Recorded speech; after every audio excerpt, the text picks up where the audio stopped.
Hello. Today we're going to talk about presentation-based assessments. Now, this is one of a series of films to show you how to do the process, but to give you an understanding, this is a quick overview.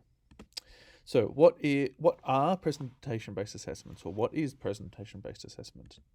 Well, presentation-based assessments are where students present the work they have submitted for assessment. So the submission itself has already happened, and the presentation is to explain the work. The presentation is the vehicle for assessment, not the item being assessed. So the content of the presentation is what's being assessed, not the presentation itself. So it's quite separate to a presentation as an assessment, but I'll explain why we do it. So why would we do it this way? Well, it allows the student to explain their work in more depth and respond to questions about their work.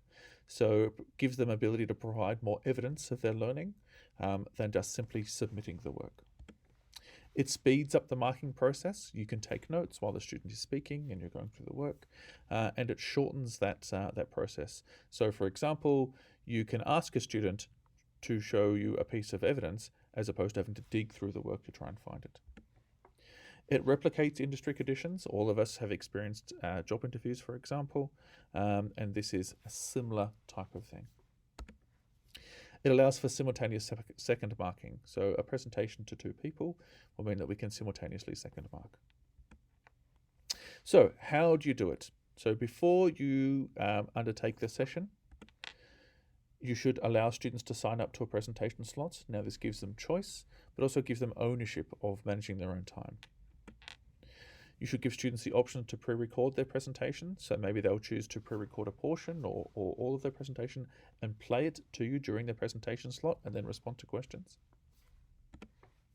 You should give clear parameters. For example, how long they have, what the focus of the presentation should be, and what work they're discussing, etc., etc. You should clearly explain the format of the session to students so they understand what's going to happen, including things like platforms, so whether it's a live presentation, whether there will be audio or visual equipment, whether it's an online presentation, in which case what platform that online presentation will take place. And you should do a dry run to practice timings to make sure that when you're preparing the students, when you're telling the students about the time slot, that they have plenty of time to do their presentation and that you have plenty of time not to run behind. So here's some more stuff to do during the session. You should brief each student at the beginning of their session so they know exactly what to expect.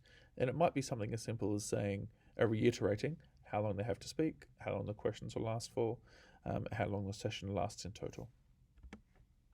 You should keep questions relevant, so asking about the work as it applies to the brief or as it applies to the module, and asking them to supply evidence are relevant questions. Asking whether they like or don't like something is not really relevant. You should take notes. So I would suggest turning off your microphone during the presentation so you can type, or if you're taking handwritten notes, it's always good to have your microphone off while that happens. But you can take notes while the person's speaking. I would always recommend it. You should use the assessment criteria to focus feedback, and you can have that with you during the presentation itself. You might also look at recording the presentation. Don't give feedback in the session. This is really, really important because it means that you can move along. So giving feedback takes extra time, but also the feedback is to be recorded and to be presented back to the student as part of the assessment process. You should use a timer. It's very easy for us as academics to perhaps talk too long or go too long. So a timer is a good option there. Okay, good question. But really, how do you do it? So here's a quick example looking at an online presentation, which will be the norm for us for at least a little while, with a 30-minute time slot. So here is our 30-minute presentation session. The session itself is here in the yellow. So at the top of the session, the student would enter. So either they enter the room digitally or they enter the room physically, and you would press record. So you would start recording that session. Okay, you can see this piece of yellow pie is 10 minutes. Now that is the time that the student has to present their work. You might at the very beginning of that session also brief the student about what's going to happen.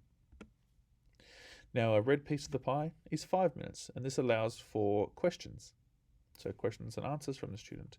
So you can see fairly quick.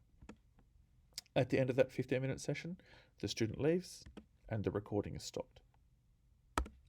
Then the remainder of the session, 15 minutes, as we can see here, is spent with your fellow marker going through the presentation, looking at the criteria and writing down feedback and assessing the work. So all in all, your total marking time for this module should be 30 minutes. Thank you very much.